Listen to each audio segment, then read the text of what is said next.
जिल्हाधिकारी कार्यालय गडचिरोली येथे जिल्हा खनिज प्रतिष्ठानची बैठक। गडचिरोली चिमूर लोकसभा क्षेत्राचे लोकप्रिय खासदार डॉक्टर नामदेव किरसाण यांच्या प्रमुख उपस्थितीत जिल्हाधिकारी अविशांत पंडा यांच्या अध्यक्षतेखाली पार पडली।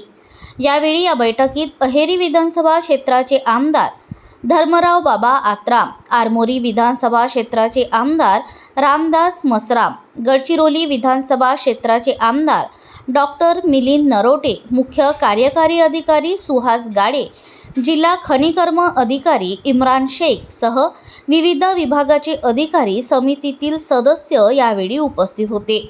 जिल्ह्यातील खाण बाधित क्षेत्रातील पायाभूत सुविधा निर्माण करणे तसेच खाण प्रभावी क्षेत्रातील नागरिकांच्या सर्वांगीण विकासाच्या अनुषंगाने आवश्यक प्रस्ताव व प्रकल्पांना मंजुरी देण्याबाबत सविस्तर चर्चा करण्यात आली।